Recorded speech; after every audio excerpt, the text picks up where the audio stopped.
The story begins in 1941 during a big war between Japan and America. The movie takes us to a small Hawaiian island called Niʻihau. Only a few people live there, like one big family.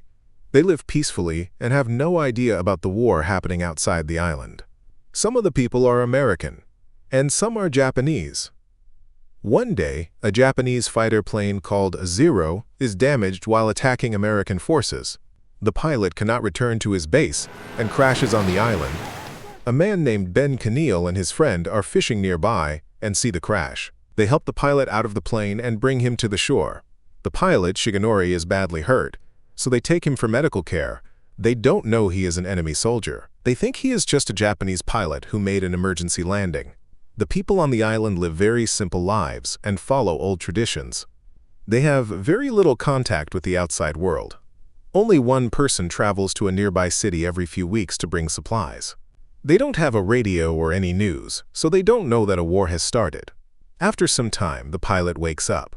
The people try to talk to him, but he only speaks Japanese, and they speak English so they cannot understand each other. Ben sends someone to bring Yoshio Harata, a man on the island who speaks Japanese. Yoshio talks to the pilot and listens to his full story. But then something strange happens. Yoshio lies to everyone else and doesn't tell them what the pilot said. However, another Japanese man on the island, Matsu, overhears the real conversation. That evening, during dinner, Matsu asks Yoshio, "Why did you lie to everyone?" At first, Yoshio denies it. Then Matsu says, "I heard everything the pilot told you." Hearing this, Yoshio gets scared and threatens Matsu, warning him not to tell anyone that Japan and America are at war. He says that if the Americans on the island find out the truth, they will treat all the Japanese people there as enemies. Matsu stays silent. The next morning, the pilot remembers how his plane crashed. He wakes up suddenly and tries to sneak away with his belongings, hoping to escape. But when he looks toward the ocean, he realizes his plane is gone. Feeling hopeless, he sits inside a wooden hut and looks through his belongings. He finds a photo of his wife and daughter, which brings back memories. He imagines a peaceful time before the war, spending a happy weekend with his wife. Meanwhile, Ben's wife, Ella, comes in and talks to the pilot. She tells him he should rest, but the pilot doesn't understand her. She then asks if he has a family. The pilot nods and says yes. She tells him they will send him home soon, which makes him feel hopeful.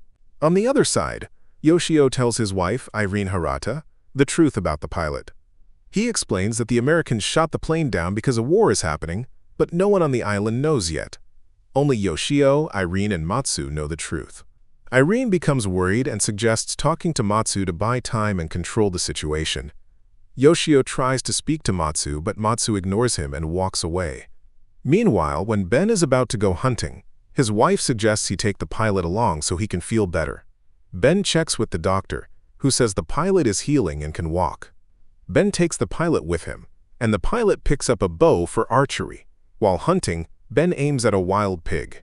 Suddenly, the pilot aims his bow at Ben from behind. But instead of shooting Ben, he shoots another pig.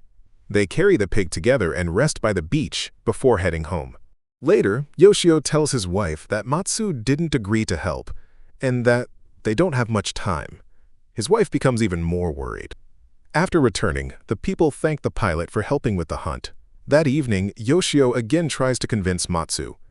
Matsu refuses, saying the islanders are not strangers and have treated them like family. Eventually, Yoshio convinces Matsu to at least check the crash site underwater. Matsu searches but finds nothing except the plane. Angry, he returns and leaves. The next day, while the pilot sits by the sea, Ben and his friends return from fishing. The pilot tries to say beautiful in English, but says it incorrectly, making everyone laugh. He then shows them how to properly catch fish, impressing everyone. That evening, Yoshio goes to Hawaiian and accuses him of taking papers from the crash site, offering money in exchange.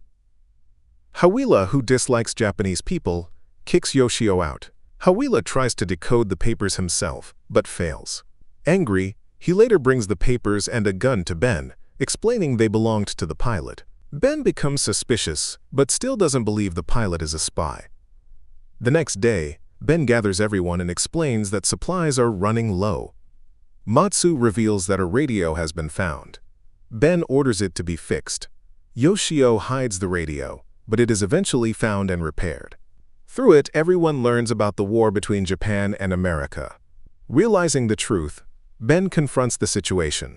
Yoshio tries to help the pilot escape, but Ben stops him and knocks the pilot unconscious.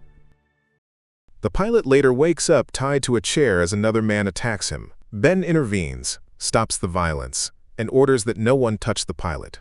He places a guard outside the pilot's room. The next morning, while Ben is sitting near the radio, Ella comes and asks, "Any news?" Ben replies, "Not yet. They are still talking." At that moment, Yoshio arrives, so Ella leaves. Yoshio asks Ben, "So what have you decided about the pilot?"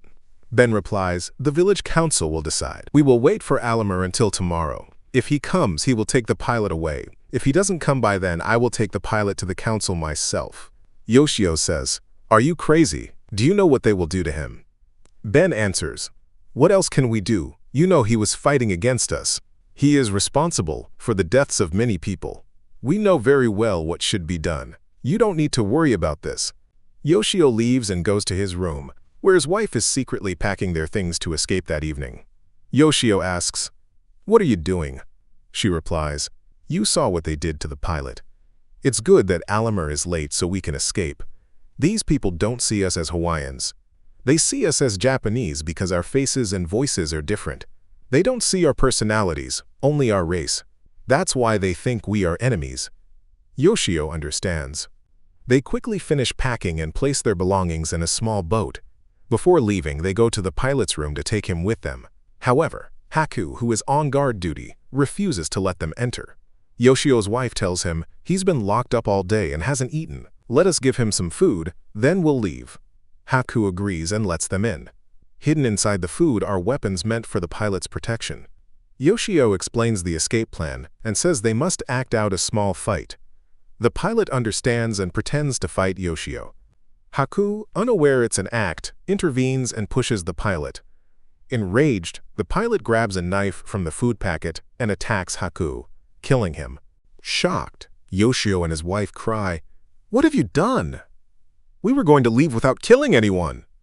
The pilot replies that he must retrieve or destroy his documents before leaving. They go to Hawela's room to search for the documents. Hawela, who is in the bathroom, sees them enter.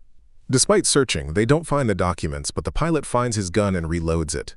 Hawela runs to the garage, grabs a shotgun, and fires at the pilot, injuring him.